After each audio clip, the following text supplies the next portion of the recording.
नमस्कार किसान साथियों, स्वागत है आपका मेरे मित्र सूरज के चैनल एग्रीकल्चरल ऑब्जर्वर पे।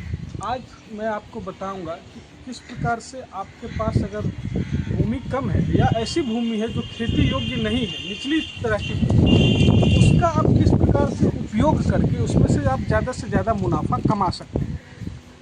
तो इसके लिए आपको समेकित कृषि प्रणाली को अपनाना पड़ेगा। समेकित कृषि प्रणाली में 3-4 तरह की यूनिट लगानी पड़ती है। अगर आपकी भूमि पहले से ही निचली है तो आपको पोखर खुदवाने के लिए जो है सो बहुत सारा पैसा नहीं लगाना पड़ेगा। तो इसमें जो 3-4 तरह की यूनिट होती है उसमें से एक है हमारा मछली पालन यूनिट। इसी के किनारे आप फल लगा सकते हैं, फल के पौधे। साथ ही साथ आप बकरी पालन भी कर सकते हैं और बत्तख पालन भी करते हैं। और उसके अलावा जो है सो आप यहाँ पर एक डेयरी यूनिट भी लगा सकते हैं। इन सभी यूनिटों को मैं आपको बारी बारी से दिखाता हूँ। आप जो समेकित कृषि प्रणाली अपनाते हैं, इसके सबसे जड़ में सबसे जो इसका मुख्य यूनिट होगा वो तालाब होगा। आपकी सारी जो कृषि प्रणाली है वो इस तालाब के आसपास ही केंद्रित होती है। आप सबसे पहले एक तालाब बनवाएंगे। आप देख सकते हैं वीडियो में, जो कि तालाब के किनारे किनारे ही हम विभिन्न प्रकार की यूनिट्स को लगाएं। और तो इसीलिए सबसे मुख्य हमारा यही रहता है। आप देखिए कि तालाब को किस प्रकार से बनाया गया है और इसमें आपको बत्तख तैरते हुए दिख रहे होंगे। तो आप बत्तख जब जल में घूमते हैं तो वो जो मलमूत्र का त्याग करते हैं वो हमारे मछलियों के लिए जो है सो एक तरह से खाद का और उनके लिए आहार का काम करता है, जिससे कि हमारे मछली उत्पादन में वृद्धि आती है। तो आप देखिए यहाँ पर आपको साइड में दिख रहा होगा, ये देखिए मुर्गी पालन इकाई है। उधर पे जो पीछे है वो उधर बकरी पालन इकाई है। उसके इधर जो है सो आपको बत्तख पालन इकाई है। और मैं आपको सारे इकाइयों को बारी बारी से भ्रमण कराता हूँ। देखिए, सबसे पहले हमारे पास है, आप देख सकते हैं कि किस प्रकार से यहाँ पर मवेशियों का पालन किया जा रहा है। आप गाय भैंस किसी भी मवेशी का पालन कर सकते हैं और इनसे आप दुग्ध उत्पादन ले सकते हैं।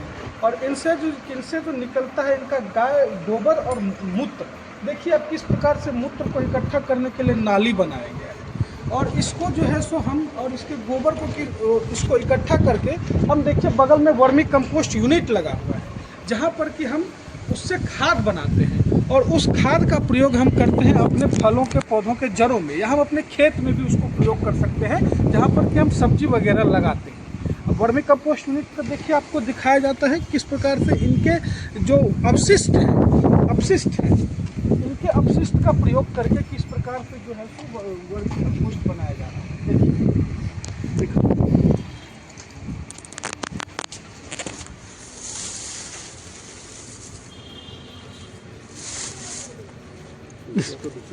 केचुआ तो है ही नहीं। अब इस बनना तैयार हुआ, आप दिखा दीजिए।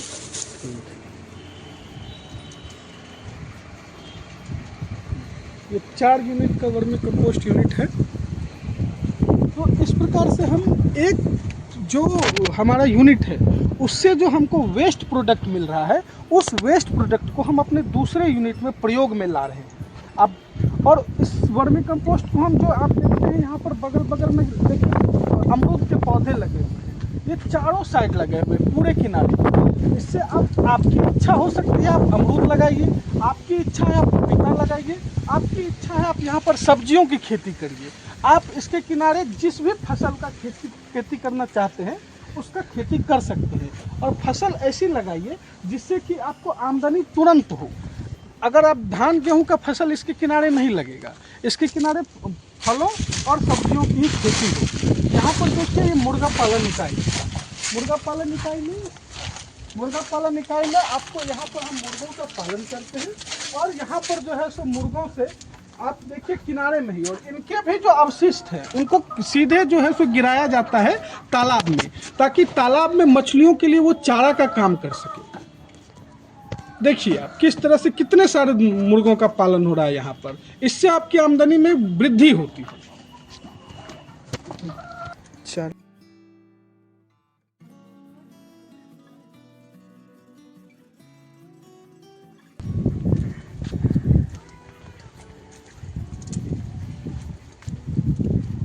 सर, ये अमरूद किस लिए लगाए गए हैं? अमरूद आप इसको अगर देखिए, आपको इसके लिए कहीं से खाद लाने की ज़रूरत पड़ती नहीं है। आप यहीं पर इसके लिए खाद बनाते हैं और इसके जड़ों में खाद का प्रयोग करते हैं और इससे जो है सो फल पाते हैं। और फलों को जब आप बाज़ार में बेचेंगे तो अमरूद के फल की कीमत 40-50 रुपये किलो है। आप इससे अच्छी कीमत पाएंगे। आप चाहें तो केला भी लगा सकते हैं। अभी इसमें केला काट दिया गया है, अमरूद लगा दिया गया है। इससे पहले यहाँ पर केला लगाया हुआ था। आपको जो, और इसमें सब्जियों की खेती ये वाले कृषि प्रणाली में नहीं है। आपको एक और है हमारे ही विश्वविद्यालय के अंतर्गत, वहाँ पर सब्जियाँ लगाई गई हैं किनारे किनारे।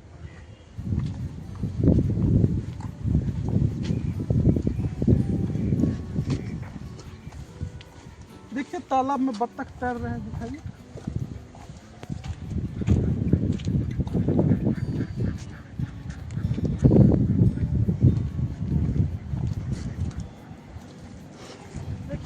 ये बत्तख पालन का इकाई का ही एक दूसरा यूनिट है जहाँ पर कि बत्तख को पालन किया जाता है। और साथ में ही जो थोड़ी बहुत जगह बची है उसमें देखिए किस प्रकार से सब्जी भी लगा सकते हैं आप। हर एक भूमि के हर एक इंच का प्रयोग करना इसमें सिखाया जाता है।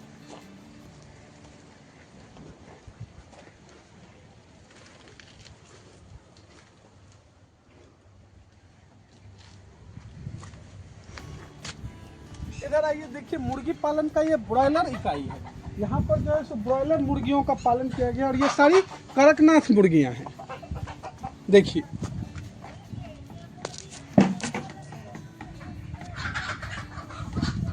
ये सब कड़कनाथ मुर्गियाँ हैं और बाजार में इनकी कीमत बहुत ही ज़्यादा है।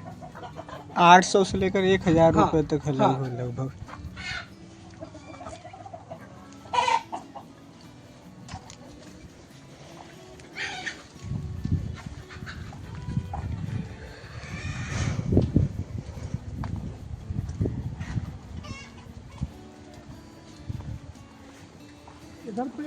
इधर पे आपको बकरी पालन इकाई है। हर एक के जो बकरियों का भी मलमूत्र को हम खाद के रूप में यूज़ करते हैं, इससे भी हम वर्मी कंपोस्ट बना सकते हैं और साथ ही साथ इसके खाद को भी हम तालाब में भी प्रयोग में ला सकते हैं।